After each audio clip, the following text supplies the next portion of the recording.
semuanya. Pada video kali ini, kami dari kelompok 5 akan membahas tentang teori kontingensi dengan dosen pengampu Dr. Nova Mardiana, SEMM. Dan berikut anggota dari kelompok 5. Gaya kepemimpinan situasional cukup menarik di era saat ini, karena pemimpin dengan gaya ini akan selalu berusaha menyesuaikan dengan situasi dan kondisi organisasi, serta bersifat fleksibel dalam beradaptasi atau menyesuaikan dengan kematangan bawahan dan lingkungan kerjanya. Hal itu sesuai dengan kondisi dan situasi saat ini yang menuntut pemimpin harus bersifat akomodatif dan aspiratif terhadap lingkungan kerjanya. Definisi kepemimpinan situasional adalah a leadership contingency theory that focuses on follower readiness or maturity. Inti dari teori kepemimpinan situasional adalah bahwa gaya kepemimpinan seorang pemimpin akan berbeda-beda tergantung dari tingkat kesiapan para pengikutnya. Ada 3 keterampilan pemimpin situasional. Keterampilan analisis, keterampilan yang harus dimiliki seorang manajer dalam melakukan evaluasi atau penilaian kinerja bawahan semakin baik atau semakin buruk dibandingkan kinerja sebelumnya. Kalau kinerja karyawan cenderung menurun, maka seorang manajer harus mampu memberikan dorongan atau motivasi yang tepat agar mereka dapat melaksanakan tugas dengan baik. Kedua, keterampilan fleksibilitas, yaitu keterampilan yang harus dimiliki seorang pemimpin dalam menerapkan gaya kepemimpinan directing. Perkembangan yang terjadi menunjukkan bahwa semangat kerja karyawan menjadi semakin baik.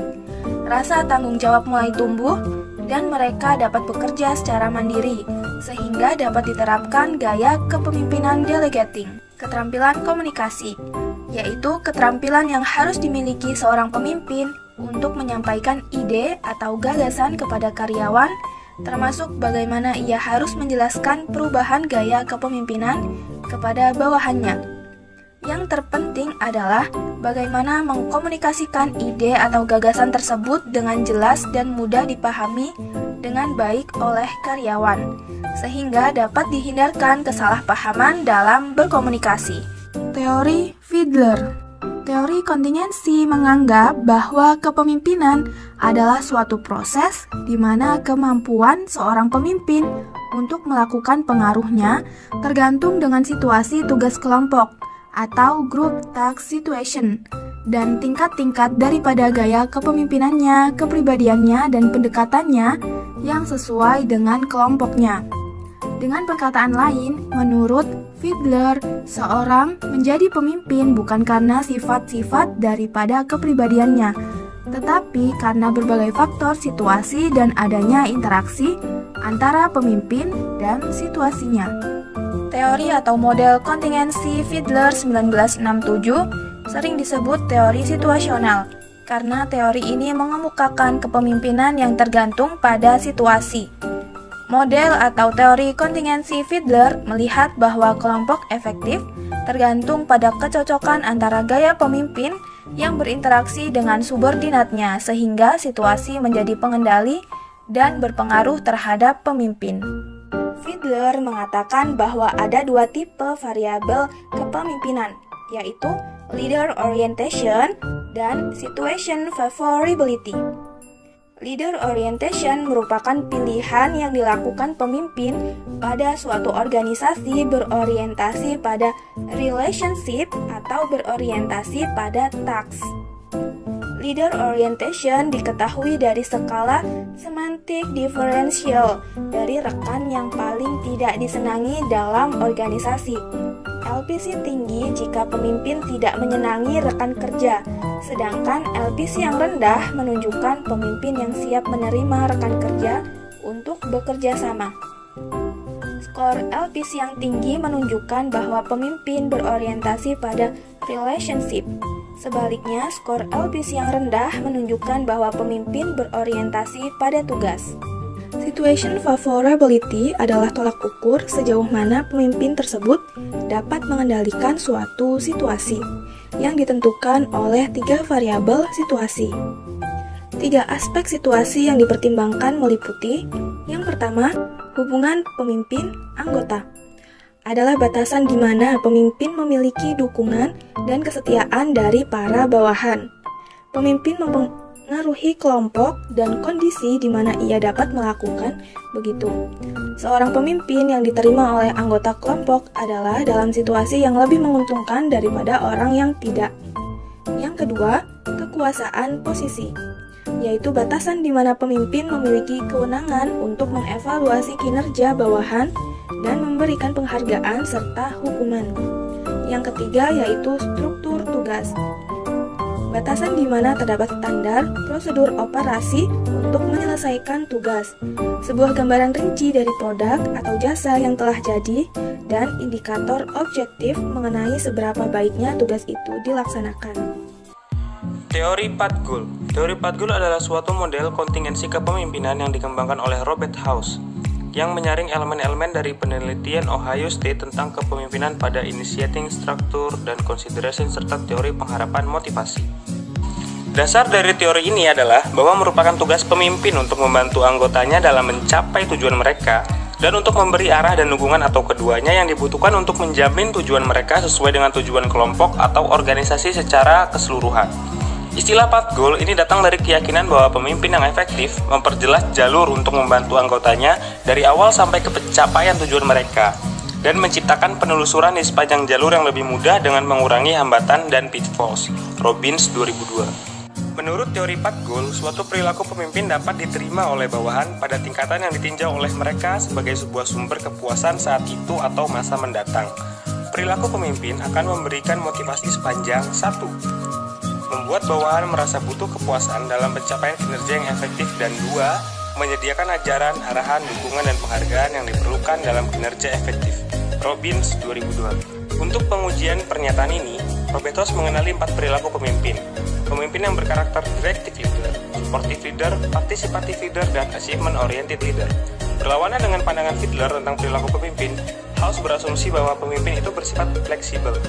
Teori path goal mengimplikasikan bahwa pemimpin yang sama mampu menjalankan beberapa atau keseluruhan perilaku yang bergantung pada situasi. Model kepemimpinan path goal berusaha meramalkan efektivitas kepemimpinan dalam berbagai situasi. Menurut model ini, pemimpin menjadi efektif karena pengaruh motivasi mereka yang positif, kemampuan untuk melaksanakan, dan kepuasan pengikutnya.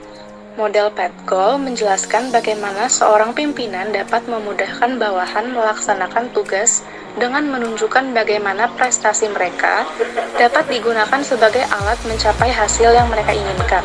Teori pengharapan atau ekspektansi teori menjelaskan bagaimana sikap dan perilaku individu dipengaruhi oleh hubungan antara usaha dan prestasi atau path goal. Dengan valensi dari hasil atau goal effectiveness, individu akan memperoleh kepuasan dan produktif ketika melihat adanya hubungan kuat antara usaha dan prestasi yang mereka lakukan dengan hasil yang mereka capai dengan nilai tinggi. Model path goal juga mengatakan bahwa pimpinan yang paling efektif adalah mereka yang membantu bawahan mengikuti cara untuk mencapai hasil yang bernilai tinggi. Fungsi dasar kepemimpinan dalam teori path goal. Fungsi pertama ialah memberi kejelasan alur. Maksudnya, seorang pemimpin harus mampu membantu bawahannya dalam memahami bagaimana cara kerja yang diperlukan di dalam menyelesaikan tugasnya. Fungsi kedua adalah meningkatkan jumlah hasil atau reward bawahannya dengan memberi dukungan dan perhatian terhadap kebutuhan pribadi mereka. Kemudian ada gaya kepemimpinan dalam teori path goal. 1. Kepemimpinan pengarah, directive leadership. Pemimpin memberitahukan kepada bawahan apa yang diharapkan dari mereka, memberikan jadwal kerja yang harus disesuaikan dan standar kerja, serta memberikan bimbingan atau arahan secara spesifik tentang cara-cara menyelesaikan tugas tersebut, termasuk di dalamnya aspek perencanaan, organisasi, koordinasi, dan pengawasan. Each one of you will spend time every day with a teammate of a different race. You will learn about him and his family, his likes, his dislikes. You'll report back to me until you meet every one of your teammates. Until that time, we go to 3-a-day practices. You continue to ignore each other, we'll go to 4-a-day practices. Now, is there any part of this that you don't understand? Kepemimpinan pendukung atau supportive leadership, yaitu pemimpin bersifat ramah dan menunjukkan kepedulian akan kebutuhan bawahan. Ia juga memperlakukan semua bawahan sama dan menunjukkan tentang keberadaan mereka, status, dan kebutuhan-kebutuhan pribadi sebagai usaha untuk mengembangkan hubungan interpersonal yang menyenangkan di antara anggota kelompok. Kepemimpinan pendukung atau suportif memberikan pengaruh yang besar terhadap kinerja bawahan pada saat mereka sedang mengalami frustasi dan kekecewaan. A powerful memory, the happiest you can remember. Allow it to fill you up. Keep trying, Seamus. Your turn now. Expecto Patronus. A full-bodied Patronus is the most difficult to produce, but shield forms can also be equally useful against a variety of opponents. Fantastic, did it? Just remember, your Patronus can only protect you for as long as you stay focused, so focus, Luna. Think of the happiest thing you can. Expecto Patronus. I'm trying. I know, Patronus, good. This is really advanced stuff, guys. You're doing so well.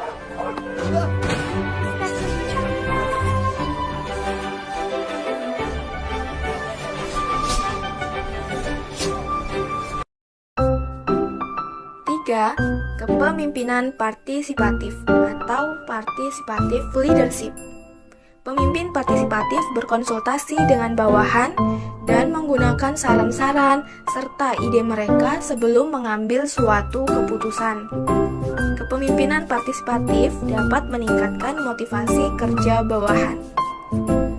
Keempat, kepemimpinan berorientasi prestasi atau achievement oriented leadership, yaitu gaya kepemimpinan di mana pemimpin menetapkan tujuan yang menantang dan mengharapkan bawahan untuk berprestasi semaksimal mungkin serta terus-menerus mencari pengembangan prestasi dalam proses pencapaian tujuan tersebut. Does everybody know why we're here? Well, good morning. I'm going to do something pretty rare for a surgeon. I'm going to ask interns for help. I've got this kid, Katie Bryce. Right now, she's a mystery. She doesn't respond to her meds. Her labs are clean, scans are pure, but she's having seizures, grand mal seizures with no visible cause. She's a ticking clock. She's going to die if I don't make a diagnosis, which is where you come in. I can't do it alone. I need your extra minds. See those little black boxes? They're called telephones. I'm going to let you in a little secret about these telephones. They're not going to dial themselves, okay? Without you, they're just worthless hunks of plastic, like a loaded M16 without a trained Marine to pull the trigger. And in the case of the telephone, it's up to each and every one of you, my highly trained Stratonites, my killers who will not take no for an answer, my fucking warriors who will not hang up the phone until their client either buys or fucking dies! Kemudian ada faktor situasional dalam teori Padgul. Yang pertama, karakteristik bawahan. Pada faktor situasional ini, teori Padgul memberikan penilaian bahwa perilaku pemimpin akan bisa diterima oleh bawahan jika para bawahan melihat perilaku tersebut akan merupakan sumber yang segera bisa memberikan kepuasan atau sebagai situasi instrumen bagi kepuasan-kepuasan masa depan. Karakteristik bawahan mencangkup 3 hal, yakni letak kendali, locus of control, kesediaan untuk menerima pengaruh atau authoritarianism, dan kemampuan atau abilities. Yang kedua, karakteristik lingkungan. Pada faktor situasional ini, Padgul menyatakan bahwa perilaku pemimpin akan menjadi faktor motivasi terhadap para bawahan jika perilaku tersebut akan memuaskan kebutuhan bawahan, sehingga akan memungkinkan tercapainya efektivitas dalam pelaksanaan kerja. 2. Perilaku tersebut merupakan komplimen dari lingkungan para bawahan yang dapat berupa pemberian latihan, dukungan, dan penghargaan yang diperlukan untuk mengidentifikasikan pelaksanaan kerja. Karakteristik lingkungan terdiri dari 3 hal, yaitu 1. Struktur tugas. Struktur kerja yang tinggi akan mengurangi kebutuhan kepemimpinan yang direktif. 2. Wewenang formal. Kepemimpinan yang direktif akan lebih berhasil dibandingkan dengan partisipasi bagi organisasi dengan struktur wewenang formal yang tinggi. 3. Kelompok kerja. Kelompok kerja dengan tingkat kerjasama yang tinggi kurang membutuhkan kepemimpinan suportif. Terakhir yaitu kesimpulan dari teori kontingensi. Kepemimpinan kontingensi adalah keadaan yang tidak dapat ditebak pada waktu tertentu yang bisa saja mengendurkan niat untuk berproduktif dalam bekerja. Oleh karena itu, sebagai pemimpin haruslah dinamis dan tanggap pada setiap keadaan yang ditemui.